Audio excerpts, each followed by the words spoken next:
Good morning, Space Monkeys. Welcome to Political Fight Club. I'm your host, Robert Durden. I'm going to do a short show today on Derek Chauvin. If you guys remember the name, that's the police officer who murdered George Floyd. His trial was supposed to start yesterday. It was delayed by 1 day, and we're going to talk a little bit about that and why that happened and what my viewpoint on, obviously, the George Floyd killing is, which I'm pretty sure most of you can guess what that is. But some good news today. Fox News viewership is down 30%. That is good news. I wanted to just start with that. They are actually, for the first time since, years, at least 5 years, are now having lower viewership than MSNBC. So that, I never thought I'd see the day, but I guess it does make sense now that Trump is not president, and Trump for a while there was like, for far longer than Fox News was saying that the election was rigged and is still saying it. So there was, I imagine, a mass exodus of Fox News viewers to One American News Network. That's the one that's like the Fox News for the Fox News viewers. It's like off the rails conspiracy theories, and they were the ones that held out and said that the election is rigged and still are maintaining it. So I imagine a lot of people that are hardcore Trumpists just don't want to watch Fox News anymore, which is hilarious. I've been calling him Trumpenstein ever since ever since he really started running in 2015, and I call him that because it's like he's really Trumpenstein's monster, because the right conjured him, created him, and then basically helped him get into office by the way that they covered him, and they worshipped him for all this time. And then, as it turns out, when he leaves at the end and turns his back on them because he's a fucking idiot with no allegiances to anybody, that Fox News ends up getting just destroyed by the creature they created. So anyway, that's neither here nor there. That's great news. I thought it was hilarious. The other thing I'd like to talk about today is Derek Chauvin. He was that motherfucker that put his knee on George Floyd's neck for over 9 minutes while they were arresting him. And his trial was supposed to start yesterday. He is charged with second-degree murder and manslaughter. And the reason that the trial was put on hold for a day was they're considering adding third-degree manslaughter. I'm not sure really what that means in terms of how much time he could spend in prison. I'm sure it's more, obviously. There's more charges. And, the more charges you can charge him with, you might just get him on one of these things. And let's say that, in the end they can't prove, or they absolutely can, but let's say that this slimy cop gets off because, he's got connections, or because the system's rigged to make sure that cops don't do a lot of time, which we know that's for a fact is true.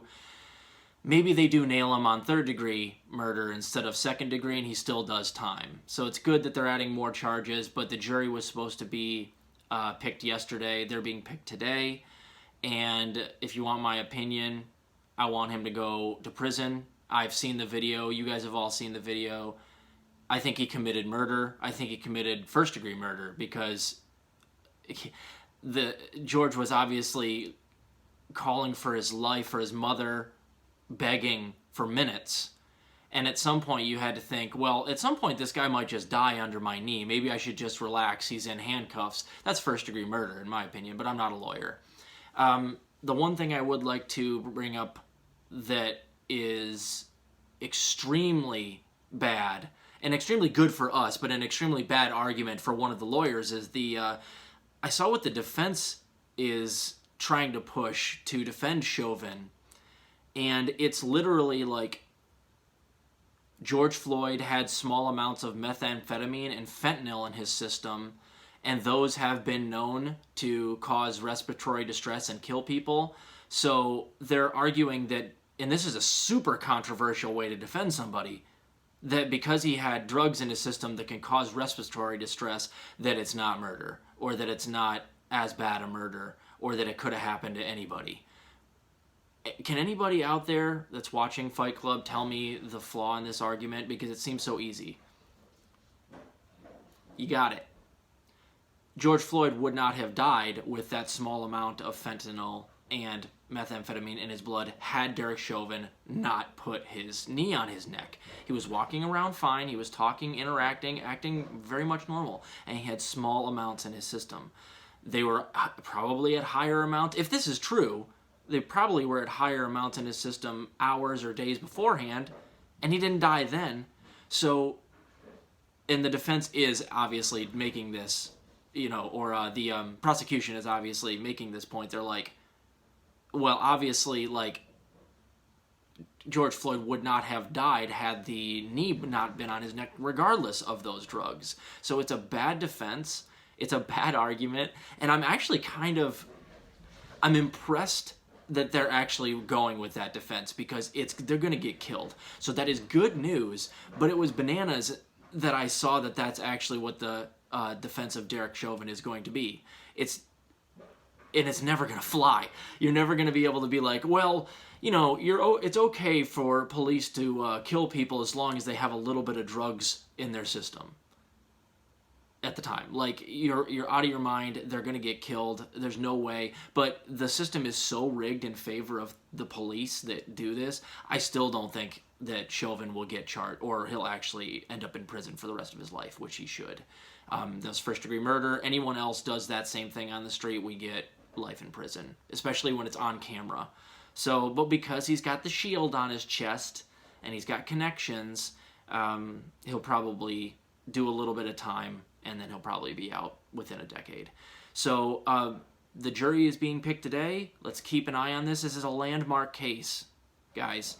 And I don't know why no one else isn't covering it right now, other than me, it seems, that if he does actually get off on a lot of these charges when he was on video and we all saw it, murdering a black person, we know the system is so fucked up, and it's going to be so obvious to everybody, even people that aren't paying attention, that there could be, a revolution around it. So we need to pay attention to the case. You remember how when the video came out, when it actually happened, it actually sparked the BLM movement. So let's fan the flames here. Pay attention to this case. Pay attention to this trial. It is important, but I feel like people aren't going to cover it because it is important. They want to distract us with whether or not Mr. Potato Head comes with a plastic penis in its packaging, or whether or not Dr. Seuss used the N-word too much. So let's focus on what actually is important, guys. Tonight we're going to do a show with Ian here on H.R. 1, the new bill on election integrity or whatever, trying to clean up our elections. And I'd like to also briefly discuss, now that $15 minimum wage is probably dead, because I expect the squad will not grow a spine in the next 2 days and block the bill, I want to talk about what we can possibly get from the Biden administration from here on out, because it seems that Joe he's not going to push to get rid of the filibuster, which means that we're not going to be able to pass any more bills. Budget reconciliation is not going to be used again, he said. So we're not going to be able to pass any more bills. You're out of your mind if you think you're going to be able to get around the filibuster and the 60 votes in the Senate to pass all the bills. You're never going to get 10 Republican votes. So where do we go from here? It doesn't seem like there's much to do, but I do have a couple of things I think can be pushed through everything, and other things that can be pushed through executive order that we can maybe get out of the Biden administration, but we have to push for them. So we'll go over that as well tonight. Excuse me. Be sure to tune in sometime around, I would say later tonight. We'll have that video up for you because Ian's coming over mid-afternoon. So keep fighting the good fight out there, guys. Good seeing you.